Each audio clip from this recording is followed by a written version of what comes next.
adalah salah dengan saya Maksanya budaya Mandalika. Ya, terima kasih. Hari ini saya tidak kesempatan lagi untuk sharing tentang agama. Ya. Jadi hari ini saya ingin sharing tentang hidup dan agama.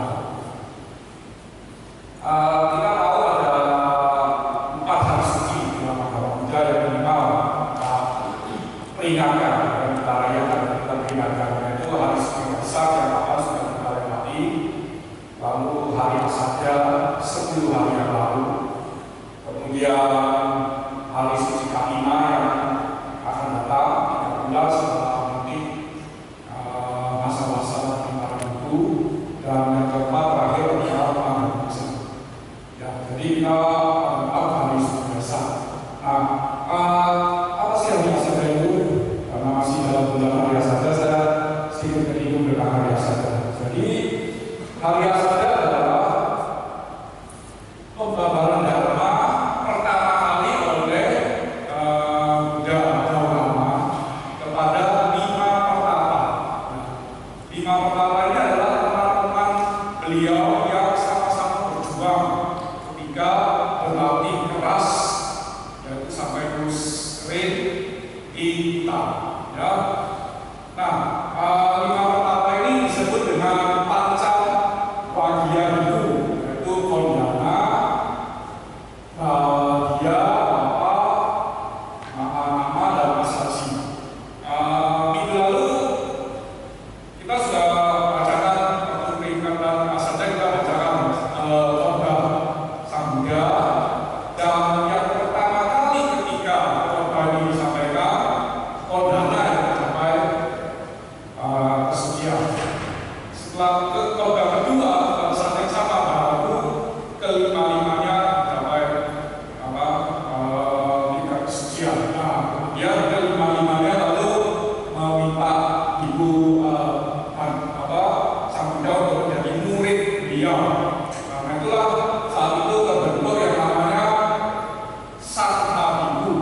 Jadi kalau kita bicara Sangha Bhikkhu selalu ada 5 bhikkhu. Dan karena adanya Buddha, Dhamma, dan Sangha, maka saat itulah lengkap sudah tridharma. Ya, jadi penting untuk kita memperingati hari suci Asada. Ya. Nah, apa sih yang Buddha sampaikan dari sabda beliau, yaitu 4 kebenaran mulia atau kesunyatan mulia. Ya, yang pertama adalah kebenaran tentang duka, kebenaran mulia tentang sebab-sebab duka, kebenaran mulia tentang lenyapnya duka, dan kebenaran mulia tentang jalan bagaimana kita melenyapkan duka tersebut. Ya, itu sebabnya di dalam acara-acara Buddha kita tahu bahwa kita diingatkan hidup adalah penderitaan. Kenapa?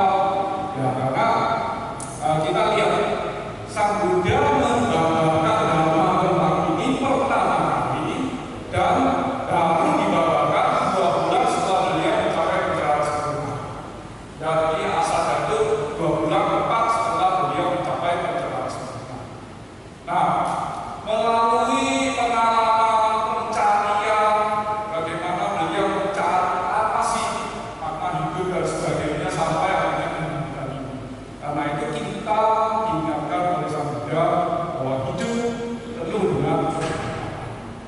Ya, hidup ini penuh dengan penderitaan. Tapi dari pencarian beliau, karena mencapai penembus 4 ini, maka mencapai pencerahan sempurna.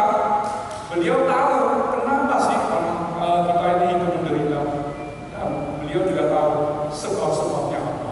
Dan beliaulah yang memberitahu kita kebenaran tentang jalan menuju nibbana juga. Ya. Nah, salah satu kenapa kita itu menderita adalah adanya anicca, ya, perubahan yang terus-menerus terjadi, dan parahnya manusia tidak bisa menerima perubahan tersebut. Tidak ada yang kekal di dunia ini. Ya, itu diingatkan oleh Sang Buddha. Ya, kita lihat dulunya begini, lalu ketika menjelaskan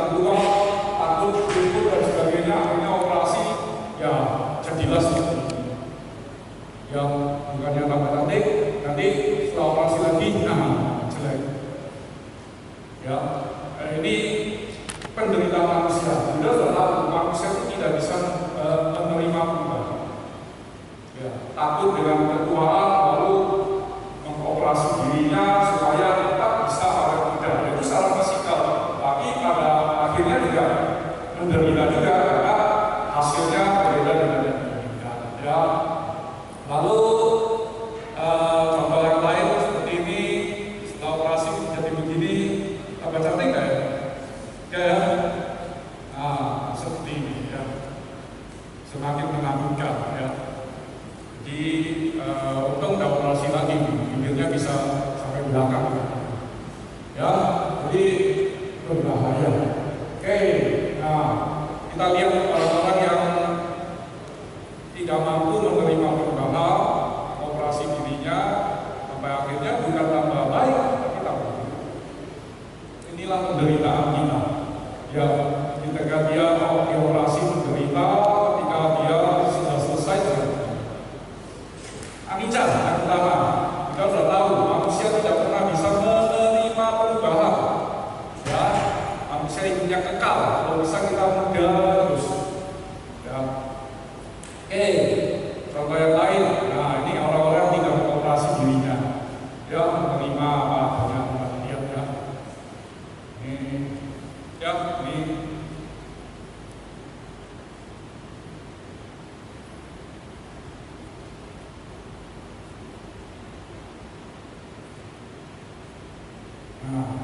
Orang-orang yang menerima perubahan ya.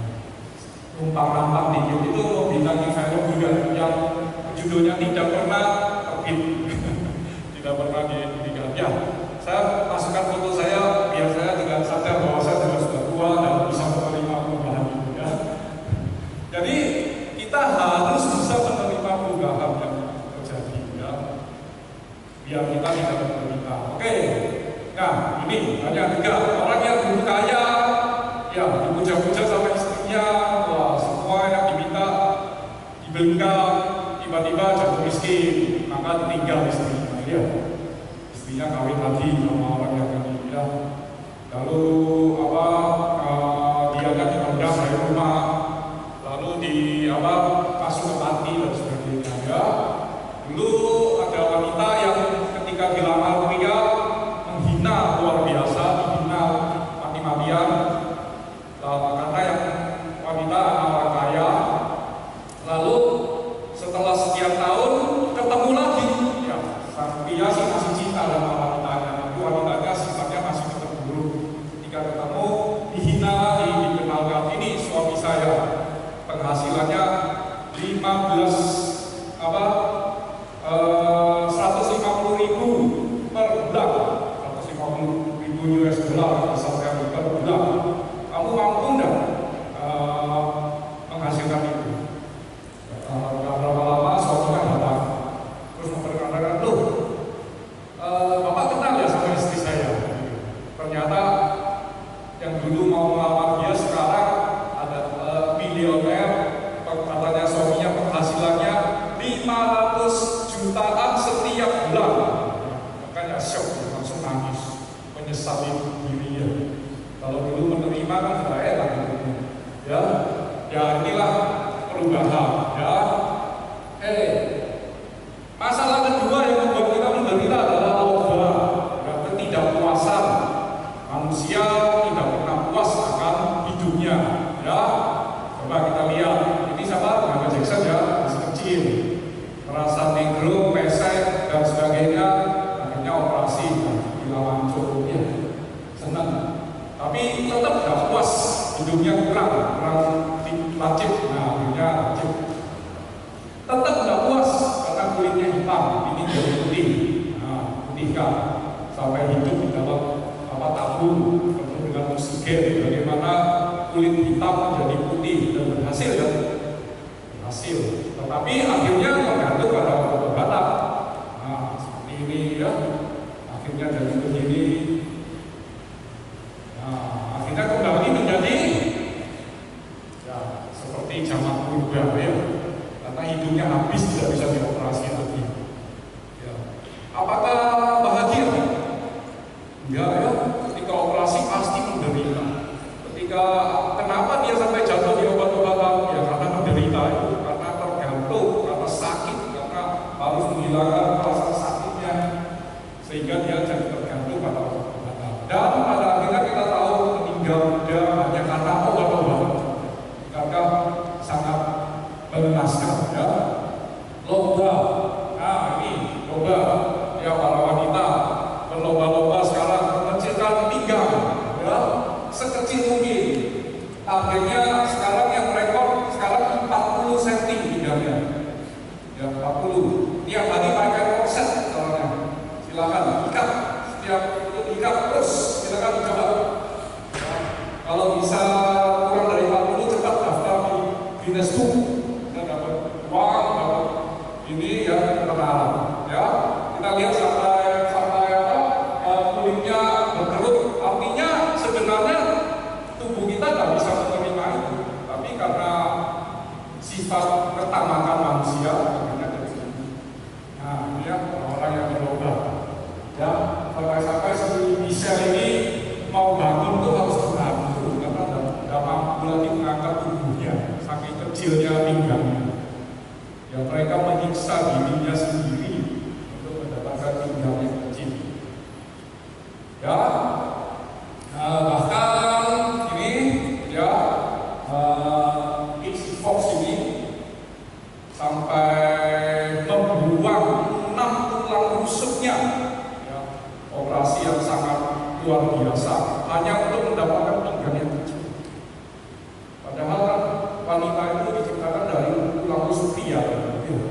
Kan sayang ya, katanya gitu kan ya, menurut ajaran di nah ini jadinya gitu ya, dari mudanya begini sekarang nah ya banyak kata terobsesi menjadi Barbie ya. Jadi Barbie nggak kira-kira ya, tetap aja ya ini tetap ya. Nah kita lihat hal lain lagi yang menjadikan kita menderita adalah karena kita selalu apa? Segala sesuatu kita katakan berkondisi ya. Ada yang cantik, ada yang buruk, sukses, ada yang kaya, pasti berarti ada yang miskin ya. Kalau ada yang juara, berarti ada yang kalah, ada yang menang, ada yang kalah pasti. Ada memberi, berarti satunya pasti menerima, selalu berkondisi. Ada yang pintar, ada yang bodoh. Ketika dipuji, senang dia, wah luar biasa. Katanya kita bercanda besar kepala ya, sampai helm nggak cukup.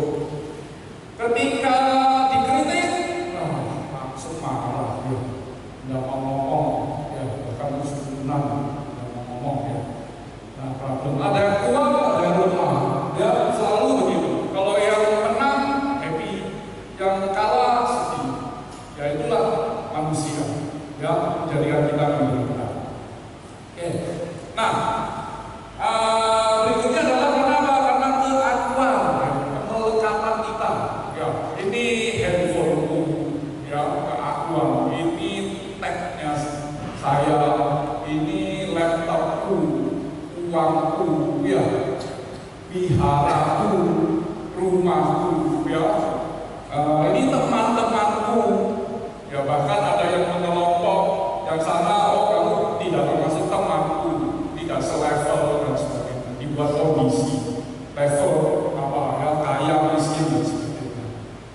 Akibatnya ya kita menderita ya karena keakuan atau kemelekatan kita sendiri ya.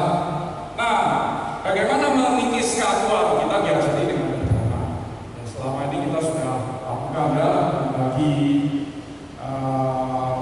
kasih, daksos dan sebagainya.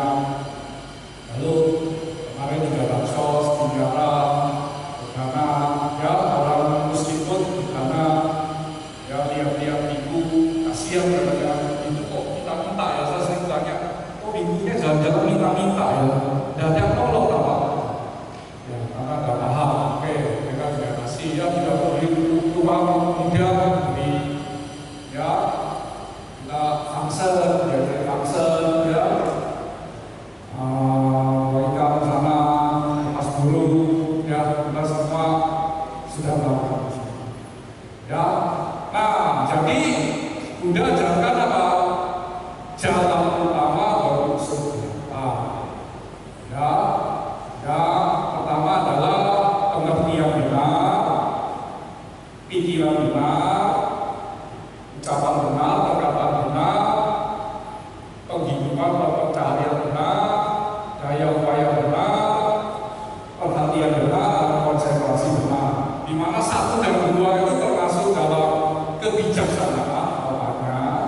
ibadah,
Ya, jadi itu pembahasan juga. Nah, coba kita lihat ya, gambar ini, ya, gambar tawuran. Kira-kira ada nggak dalamnya? Jadi apakah ada pandangan benar? Nggak ada ya. Pasti pengertian mereka itu salah. Menyakiti orang sudah di rawat oleh orang tua sampai sebesar itu, isinya cuma ini berantem ya. Pikirannya juga pasti melenceng. Bagaimana ucapan apalagi pasti ketika saat itu terjadi pasti saling memaki. Dan banyak hal ya. Jadi nyaman ya kalau kita lihat. Lagi ya kita lihat bullying ya. Bukan hanya langsung, bahkan sekarang dengan berkembangnya media sosial ya, di grup dan sebagainya. Orang ngomong di grup, saya tanya, dan pernah melihat perasaan orang ya. Paling gampang misalnya kalau bullying orang yang kemarin habis reshuffle juga langsung terjadi, keluar lagi gambar-gambar presiden dengan Megawati dengan putrinya yang ya gampang orang bullying orang dan celaka. Ya, termasuk 2 hari yang lalu kejadian-kejadian di Tanjung Balai, di mana hanya dalam 1 jam ya, orang yang diperkirakan menjadi pemicu langsung tersebar ke dunia ya, WhatsApp. Luar biasa, itu kalau tidak tahan bisa bunuh diri orang ya. Lihat gambar ini kita sudah tahu ya, lihat ini penuh dengan kekerasan ya, tak nyaman gitu. Ada bahagia nggak sih lihat gambar ini?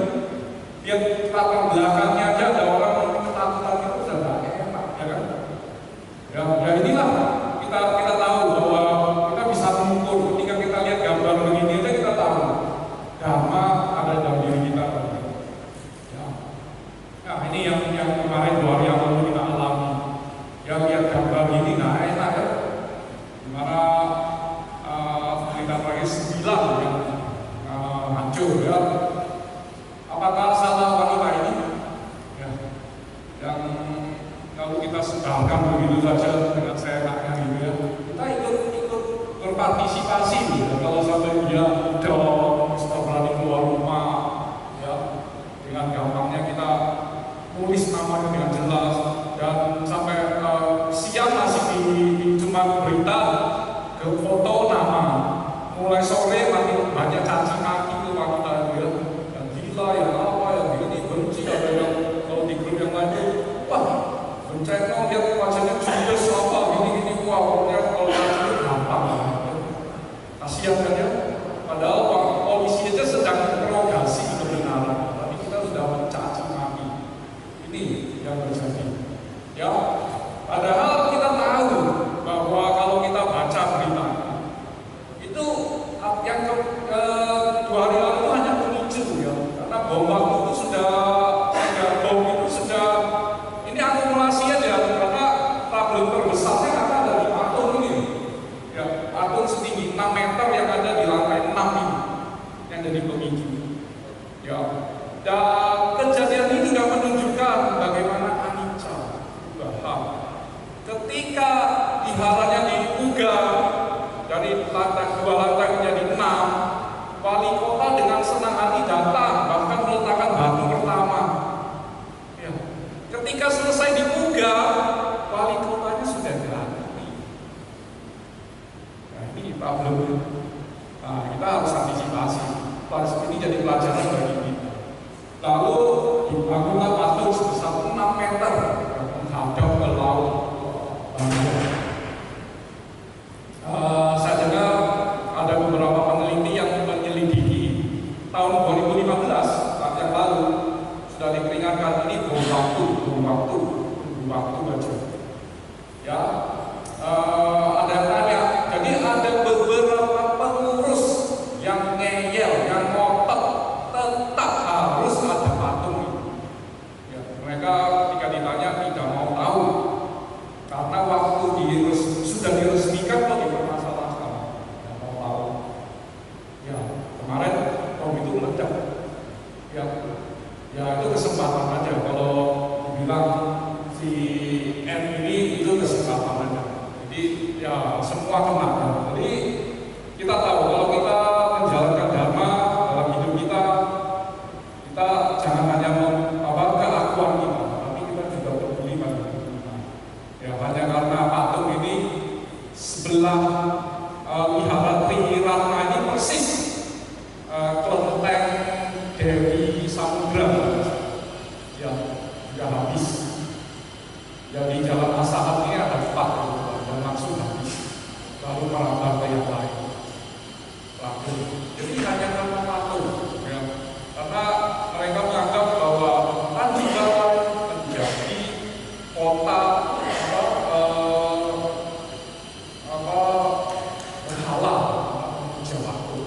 Karena orang datang itu langsung dia patung, kayak egoan, mempertahankan ego. Akhirnya itu ya. Tapi luar biasa, ini kemarin di share juga ya, kita sudah baca ya.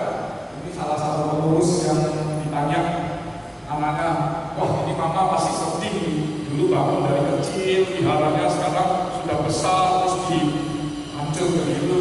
Mamanya bilang, kita harus berterima kasih kepada orang yang membakar. Kenapa? Karena tempat itu sekarang menjadi ladang untuk menanam karma baik yang sangat luar biasa bagi siapapun yang ingin. Ya, jadi ini kesempatan bagi siapapun yang ingin membangun wihara. Ya, jadi pola berpikirnya sangat berbeda. Bilangnya loh, mama nggak sedih. Sila pertama dari ajaran Buddha neta, ya, cinta kasih. Ya, neta sekarang hadir di sini ya. Ya, neta ya. Itu ada lagi. Jadi mamanya ngomong. Ya, jadi orang yang membakar akan terima karmanya sendiri kelak dari alamnya sendiri. Jadi kalau kita marah, kita benci, kita balas, membakar tempat ibadah mereka, maka kita juga akan menerima karma buruk kita. Ngapain? Ya.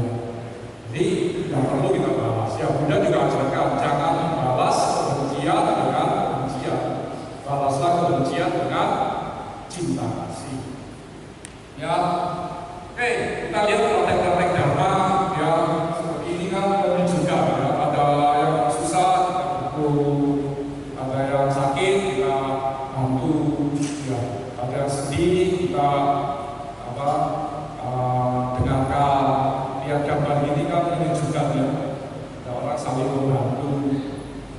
Ya, apalagi gambar ini ya begitu teduh ya, lihat orang yang ya berusaha untuk membantu seekor anjing, betapa luar biasanya dua anaknya. Nah seperti ini kan juga nanti kita jadi ini ya, melihat orang memberi dalam tidak kekurangan. Dia sendiri minta-minta, tapi dia juga memberi. Sebelum memberi dia bahkan izin dulu sama yang menjaga, boleh tidak memberi. Ya. Oke, nah ini juga anak di Jawa Tengah yang sehari-hari dikasih uang jajannya disimpan terus setiap hari buat beli apa? Beli pilox. Ngapain? Kalau ada jalan yang rusak dicat namanya, hindari. Ya. Nggak nganggur, jadi dia tidak makan. Ditanya tuh, sehari-hari makan apa? Nggak, uang jajannya ya minum air. Ya. Jadi uang jajan hanya untuk beli pilox, terus kalau dia berangkat sekolah, jalan, ada lubang, biar orang tidak jatuh. Ya, bukankah hatinya begitu mulia ya? Ya, jadi dalam dharma itu kita kenal bahwa dharma itu indah pada awalnya ketika kita mendengarkan, ketika kita belajar, kita punya pengetahuan akan dharma. Indah pada pertengahannya ketika kita praktek dharma di dalam kehidupan kita, dan indah pada akhirnya nanti ketika kita menerima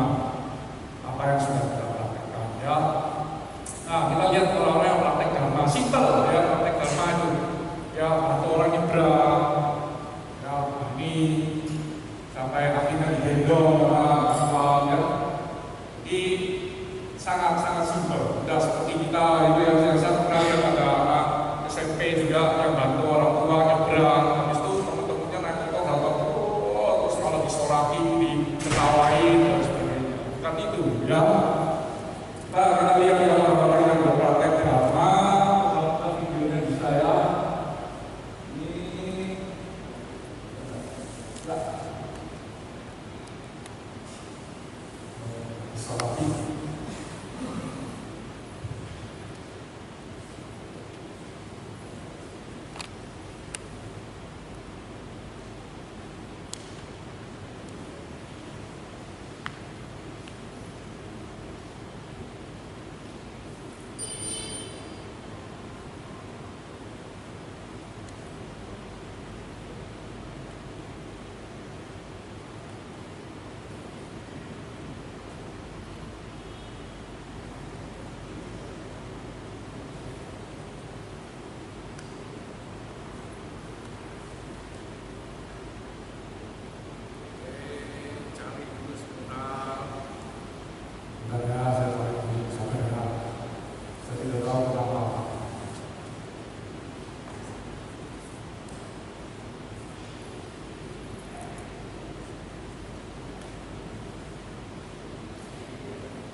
Ini ada pelater ya, nggak usah video ya, biar cepat selesai ya, sorry.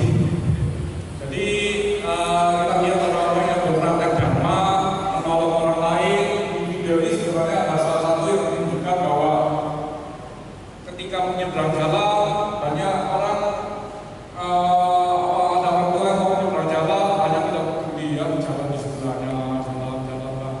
Justru orang barat keluar dari toko, dia langsung menolong. Jadi kita sesama orang Chinese malah tidak ada peduli dan problem. Orang barat dengan tanpa basa-basi langsung menolong. Satunya datang lagi langsung menolong. Ketika jalannya naik digendong, ya karena harus jalan naik maka digendong. Satunya bawakan tongkat yang 4 kaki itu, satunya gendong. Ya sampai di tempat. Ya itu adalah praktek-praktek dharma. Nah, kita sudah lihat mereka begitu ininya ya, binatang pun mereka sedangkan dengan sabar ya. Kalau dia nggak sabar ya, satunya nggak sabar. Ya, karena menunggu bebek nyebrang itu memang lama. Apalagi sama anak-anaknya lama sampai nggak sabar ya.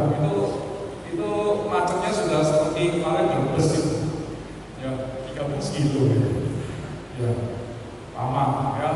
Di kita di sini nggak pernah ya, kalau keluar kota di mana dekat kota banyak kerak, wah kita langsung klakson apa dan sebagainya, kita nggak pernah. Nah ini juga anak-anak yang luar biasa yang mempraktekkan dharma ya, anak umur 7 tahun sudah bisa begini ya, yang 8 tahun, ya anak 8 tahun yang ini dikasih jajan sama neneknya, nggak pernah dibelanjakan, ya sama ya. Jadi setiap hari dibelikan dikumpulin, tapi ini agak salah, dibelikan lotre. Ya, pingin menang lotre, memang pingin tolong neneknya, kehidupan mereka miskin. Ya, jadi dia dapat lotre tiap hari. Sampai akhirnya neneknya tahu ternyata dia tidak pernah jajan, tidak pernah makan, yang hanya minum air. Luar biasa, karena urusannya di situ jalannya salah di lotre. Sang Simu ini umur 10 tahun, ya kan bawa neneknya yang menempuh 965 km, yang naik kereta api dan sebagainya untuk bisa mengobati ke rumah sakit dari desa yang begitu miskin, bawa kota, naik kereta api, keliling dan sebagainya. Setelah sampai di sana, dia sambil jajan, dia cari pekerjaan, pemulung dan sebagainya untuk bantu pengobatan. Ya, praktek-praktek dharma. Nah, ini sebenarnya cukup baik ya, tapi nggak tahu kenapa. Ya, apakah ini pencarian yang benar dengan ya memberi pewarna, ya sayur-sayur cucinya pakai air, ya supaya enggak. Ya, jadi hati-hati kalau makan sayur dimasak yang benar. Jangan nanti ada kuning-kuningnya di sana, nggak tahu ya. Terus kalau kacang-kacang hijau supaya makin hijau dimasukkan pewarna. Ya, jadi kita itu makanya umur kita makin pendek. Ya, makan sembarang. Ya, pewarna ya pakai pengecat kita makan. Ya. Ya. Jadi terus beras jadi putih karena itu ya. Kemudian buah supaya semangka jadi merah, jadi suntik supaya merah. Ya, kemudian biar kuning, biar itu dimasukkan itu juga ya semua. Ya. Jadi nah ini bukan dharma yang Buddha ajarkan ya. Sudah salah satu unsur dari ini. Nah, ini kejadian beberapa waktu yang lalu ya, ketika kemarin menjelang Idul Fitri tahun ini, tanggal 5 Juli malam itu kan takbiran. Pak Samantoni diajak anaknya keluar ya, terus diajak ke Jalan Embong Malang ya, kemudian diajak turun di pedestariannya. Setelah itu anaknya hilang sama mobil ya, jadi dia duduk di sana termangu. Akhirnya datanglah Satpol PP karena menjelang hari Lebaran kan tidak boleh ada gelandangan, dia gelandangan dibawa ke Satpol PP, akhirnya dibawa ke panti. Tangis yang dibuang oleh anak kandung sendiri ya. Dan istrinya masih ada di rumah anaknya. Dan katanya anaknya sering pukul mamanya. Ya, hidup penderitaan. Ya, bersyukurlah kita yang tidak mengalami.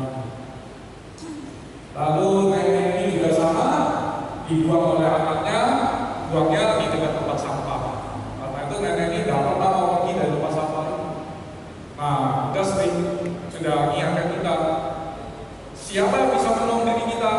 Diri kita sendiri. Sudah banyak yang mau menolong nenek ini, ngasih uang, dibawa ke panti, mau dirawat dan sebagainya. Udah lama balik lagi ke tempat sampah. Jadi sudah 6 bulan gitu di tempat sampah.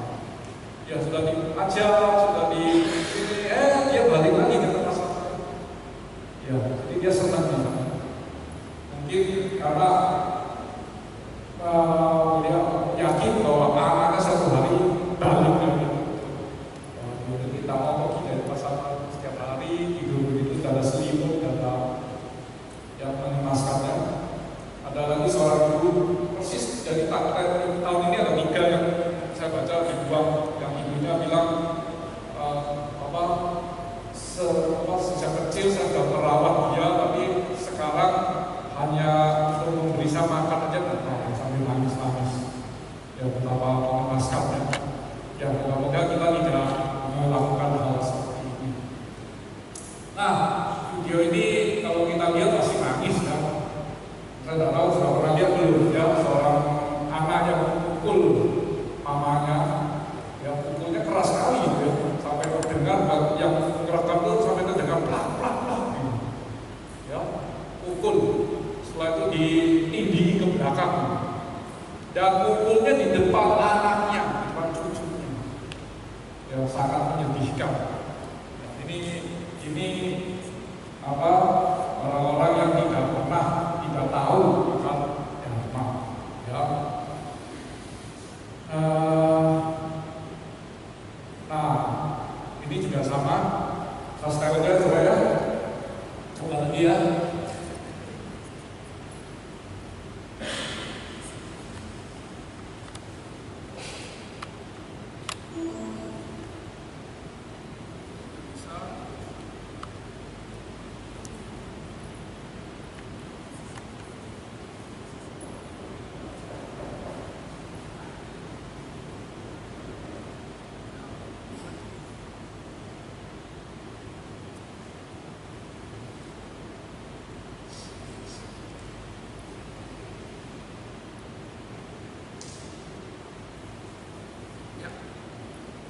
benar-benar tidak bisa.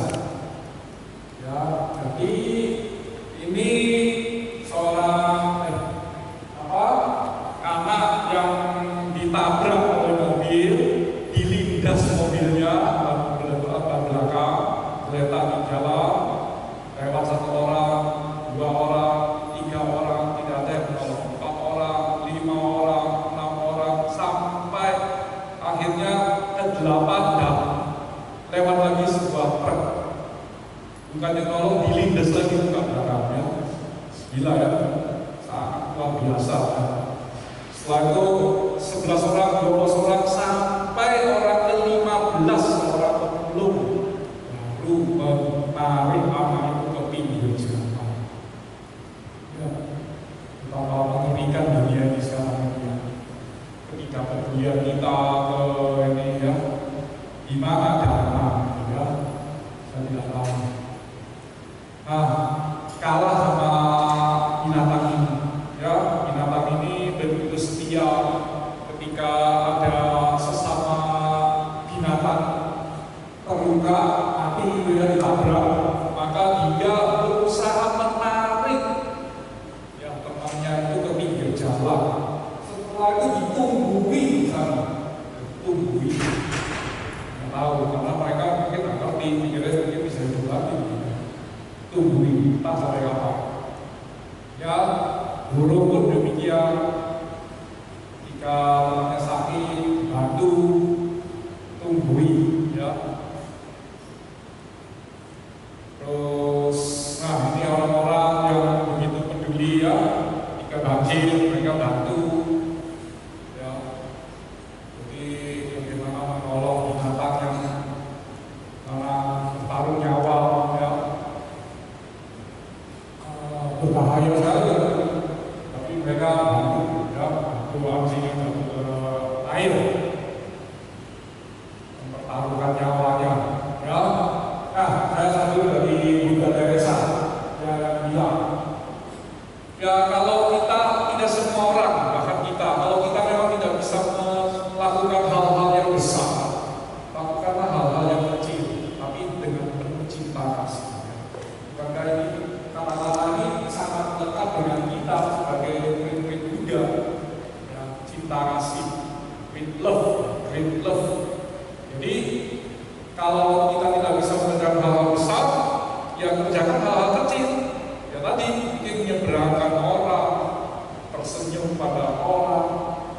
Ya, ngomong tersenyum, jadi kan ada seorang waktu lewat jalan itu ada seorang nenek tua duduk di sana terlalu sedih, kayak nggak tahu ada beban. Ya lewat ngeliat juga nggak nyapa. Ya karena tiap hari ketemu sudah kita mantu senyum. Seminggu kemudian dia mulai sedikit senyum. Ya, lumayan ya. 2 minggu kemudian mulai tersenyum. 1 bulan kemudian ketika kita lewat kita belum senyum dia sudah gitu. Ya, semangat hidupnya muncul gitu. Wah, luar biasa kan? Hanya karena senyum, ya. Jadi sapaan kita sama orang dengan tulus cinta, dengan senyum yang tulus membuat orang yang kita ingin sedih jadi happy. Ya itu praktek dharma. Ya bisa kita lakukan. Itu hal kecil, gampang. Ya. Jadi jangan hanya di wihara aja kita namun, tapi di semua tempat kita bisa lakukan dengan tulus. Oke, lihat gambar ini kan happy ya. Bagaimana 2 makhluk hidup yang berbeda jenis bisa saling mengasihi ya, saling menolong ya, saling memberikan kehangatan. Nah, ini juga praktek dharma. Saya videonya nggak bisa.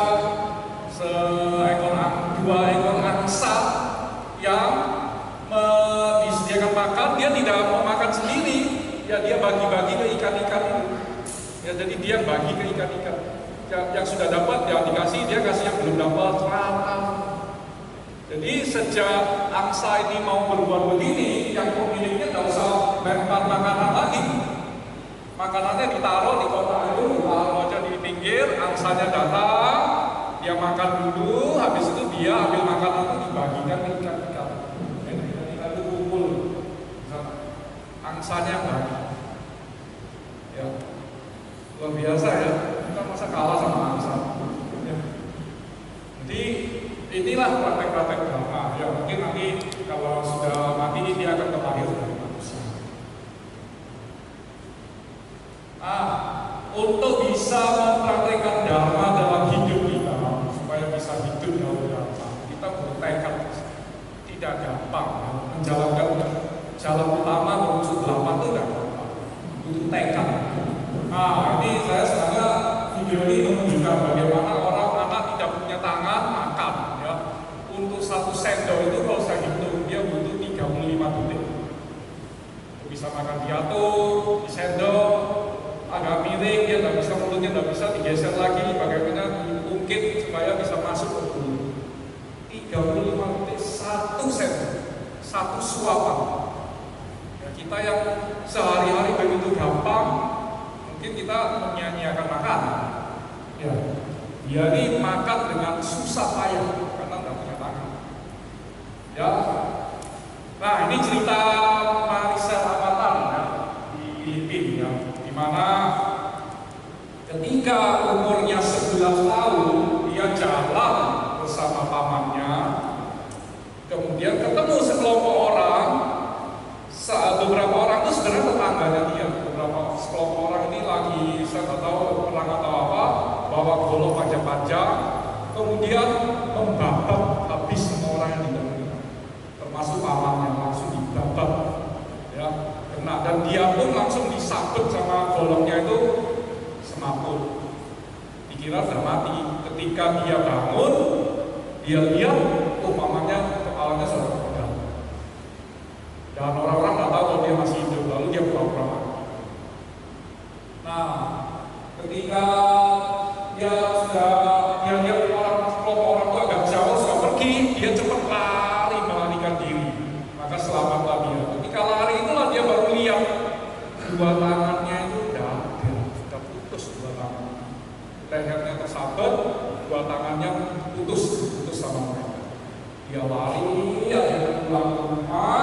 Dia sudah berjalan ke semaput, bangun berapa kilo tidak diceritakan, tetapi sampai di rumah mamanya langsung kaget, diselimutilah si Avatar ini, lalu dibawa ke rumah sakit. Karena mereka miskin, mereka berjalan dari rumah ke jalan raya itu 4 jam. Ya, dengan kita bisa bayangkan ya, dari dia sudah tidak punya tangan, pura-pura semaput itu sudah berapa lama. Jalan sampai rumah berapa jam, kemudian harus jalan 4 jam lagi bersama mamanya ke jalan raya. Dari jalan raya ke rumah sakit itu entah berapa jam lagi. Ya, maka sesampai di rumah sakit, dokter bilang, wah ini ada harapan ini anak. Pasti sudah kita bisa bayangkan ya, biasanya orang sudah mati nggak bisa berjalan. Tapi akhirnya tetap dioperasi, dia menerima 25 jahitan di leher, punggung, dan tangannya dibungkus. Ya, ternyata dia selamat, luar biasa perjuangannya. Nah, kejadian tanggal 25 September ini sebenarnya sangat menyedihkan karena 26 September itu sebenarnya ulang tahun dia ke-12. Ya, tapi dia berjuang hidup, akhirnya dia sekolah. Ya, dia pulang ke rumah, setelah operasi pulang ke rumah, ternyata rumahnya sudah tidak ada,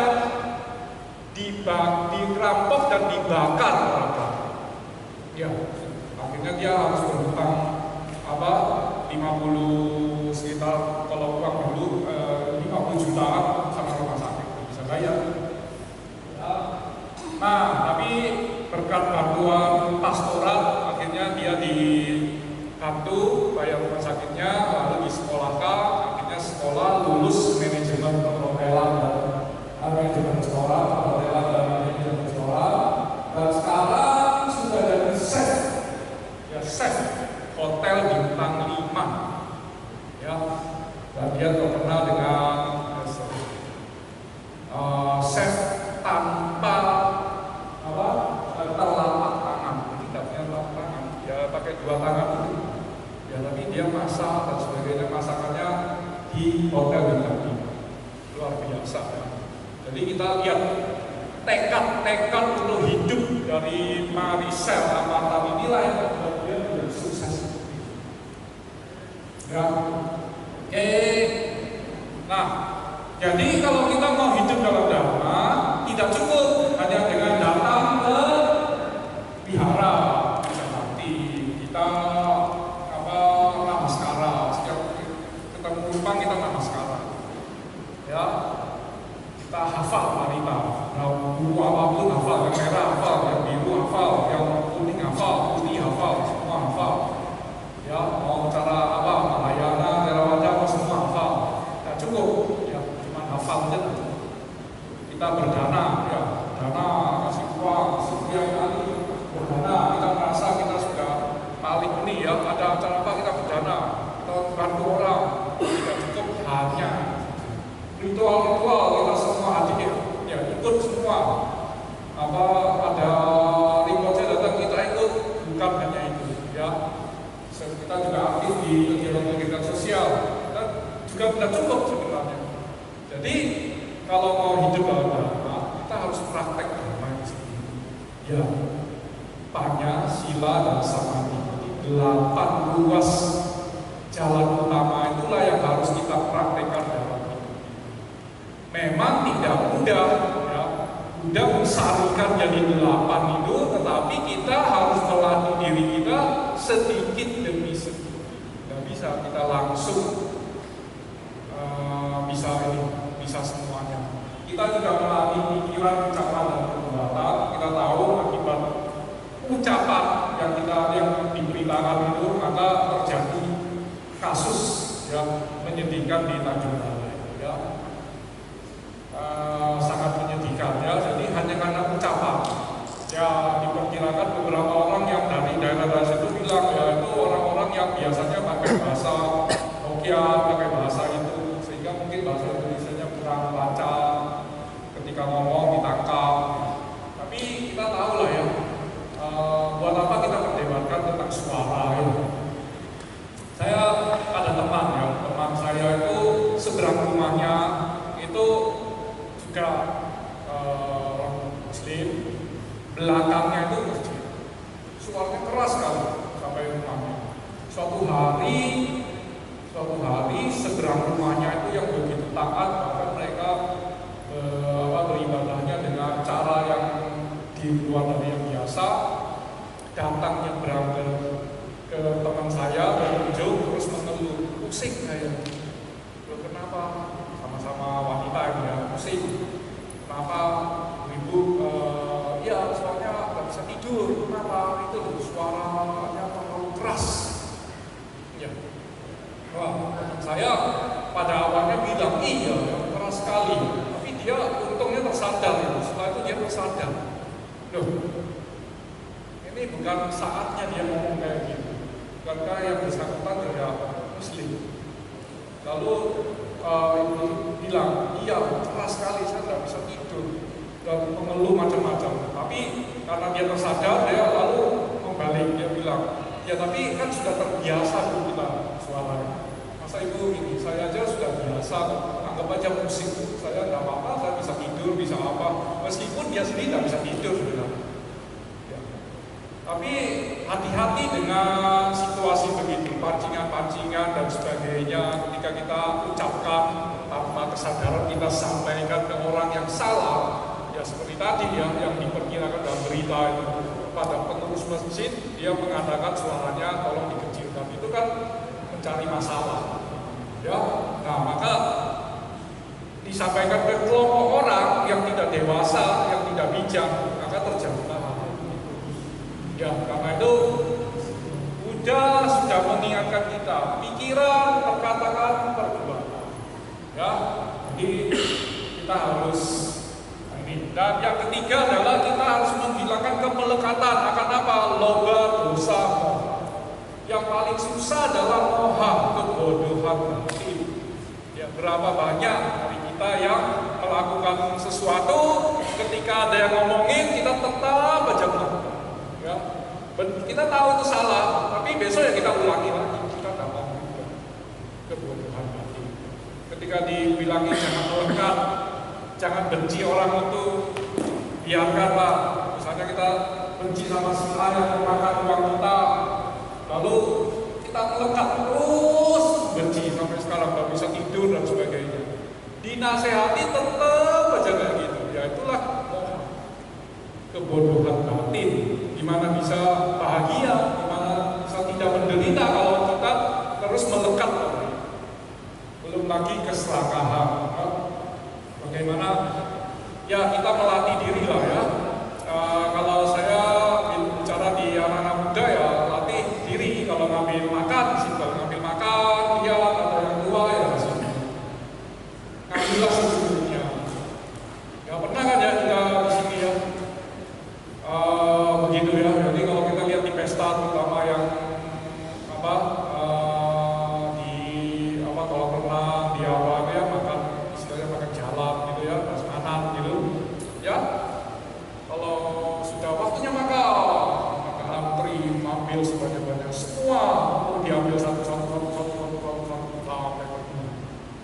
Setelah itu dimakan, dah enak, ya jelas dah enak campur semua ya.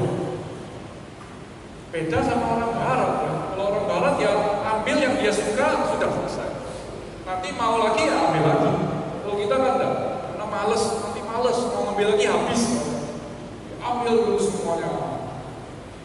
Nah ini kebiasaan-kebiasaan kita. Ya kita bisa melatih diri kita dari rumah, di rumah, di wihara, dari hal-hal kecil kita bisa latih. Ya, oke, hiduplah dalam dharma. Nah, kalau kita sudah hidup dalam dharma, sebenarnya kita juga sudah tidak ada ya aliran, tidak ada lagi kamu Mahayana, kamu Theravada, sebenarnya tidak ada. Dharma itu sesungguhnya hanya satu, tidak dua. Jadi pasti ingat nih, kalau pilih pasti ingat, karena Marsnya Jayana yang beda. Dharma sesungguhnya hanya satu, ya. Bagaikan air samudra yang satu rasa, ya kan? Air samudra itu kan sebenarnya rasanya sama. Kalau dia di selatan kita ngomong samudra selatan, kalau di Pasifik kita ngomong di Pasifik, kalau di Jawa dan sebagainya. Tapi sebenarnya sama. Ketika dia sudah mengalir ke laut, ya kita baru ngomong itu air laut. Tapi asalnya dari mana? Ya samudra. Ya sama. Dharma itu sesungguhnya sama. Tadi di awal kan sudah kita ketahui. Buddha menyampaikannya ke 5 pertama, tidak pernah ke yang lain-lain. Berarti apa? Dharma itu sama. Tidak ada. Ya. Jadi kalau ada aturan dan sebagainya, semuanya ya balik lagi itu manusia, bukan dari Sang Buddha. Ya, oke.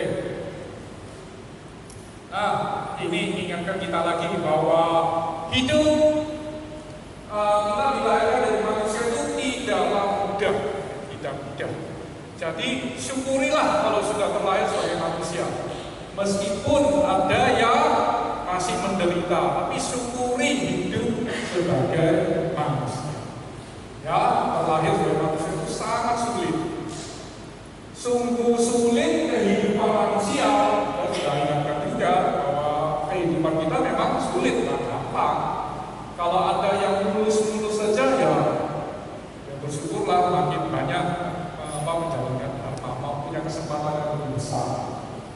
Mendengarkan ajaran benar itu pun sulit, karena itu berbahagialah kita yang hadir sekarang.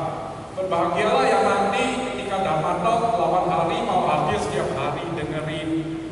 Ya, kesempatan dengarkan dharma itu begitu susah. Ya, karena kadang-kadang ada halangan, mau berangkat ada acara lain. Nah, itu kan namanya sulit. Ya, mendengarkan ajaran yang benar. Kita terlahir sebagai manusia di kota Surabaya, bisa memeluk agama Buddha, menjadi murid Sang Buddha, itu sangat sulit. Entah di kehidupan yang akan datang apakah bisa terulang. Mungkin aja kita terlahir di Afrika, ya, atau di benua lain, atau di Iran, yang kita tidak bisa memeluk agama Buddha. Bisa terjadi. Karena itu jangan sia-siakan kesempatan kita sekarang ini yang terakhir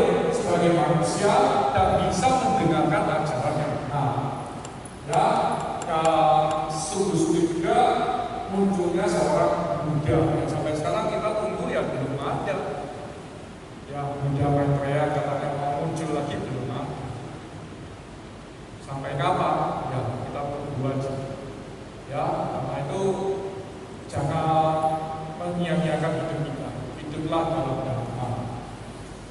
Kalau kita hidup dalam dharma, maka kita akan mendapatkan berkah utama. Nah, berkah utama ini disampaikan dalam Manggala Sutta, ya, ini terakhir dari sharing saya. Dulu banyak manusia memperebutkan berkah utama. Ada yang memuja rupa, maka itu dikatakan berkah utama. Ada yang memberikan sesajian di bawah pohon, dikatakan berkah utama. Bahkan para dewa pun ditanya, tidak bisa jawab berkah utama itu apa. Akhirnya para dewa datang kepada Sang Buddha menanyakan. Nah, Sang Buddha menyampaikan di dalam Manggala Sutta, Mahamanggala Sutta. Ini yang Buddha sampaikan. Tidak berkumpul dengan yang tidak bijaksana, berkumpul dengan yang bijaksana, memberi hormat kepada yang layak dihormati, itulah berkah utama. Ya. Hidup di tempat yang sesuai, berkat jasa-jasa dalam hidup yang lampau, menuntun diri ke arah yang benar, itulah berkah utama. Memiliki pengetahuan dan keterampilan, terlatih baik dalam tata susila, ramah-ramah dalam ucapan, itulah berkah utama. Ya, jadi menjaga ucapan itu berkah utama. Membantu ayah ibu, ya, bagi yang masih anak muda, yang punya orang tua, menyokong anak istri, bekerja bebas dari pertentangan, itulah berkah utama. Jadi pencarian, ya, pencarian yang benar. Berdana dan hidup sesuai dengan dharma, menolong sanak keluarga, bekerja tanpa celah, itulah berkah utama. Menjauhi, tidak melakukan kejahatan, menghindari dari minuman keras, tekun melaksanakan dharma, itulah berkah utama. Selalu menghormat dan rendah hati, merasa puas dan selalu berterima kasih, mendengarkan dharma pada saat yang tepat, ya, itulah berkah utama. Jadi kita sekarang yang nanti di dalam wihara kita mendengarkan dharma, itulah berkah utama. Sabar, rendah hati bila diperingatkan, ya, jadi dikritik tidak marah, mengunjungi para pertapa, membahas dhamma pada saat yang tepat, itulah berkah utama. Bersemangat dalam menjalankan hidup suci, menembus 4 kesunatan mulia, serta mencapai nirvana, itulah berkah utama. Meski tergoda hal-hal duniawi, namun batin tidak tergoyahkan, tiada susah tanpa noda penuh damai, itulah berkah utama. Karena dengan mengusahakan hal-hal itu, manusia tak terkalahkan dimanapun juga, serta berjalan aman kemana juga, itulah berkah utama. Ya, inilah yang Buddha sampaikan tentang berkah utama. Ya, jadi mari kita menjalani hidup ini di dalam dharma, agar kita mendapat berkah utama, mendapat kebahagiaan hakiki yang kita selama ini harapkan. Bukan nanti di kehidupan yang akan datang, tapi di kehidupan sekarang. Ya, itu sharing dari saya.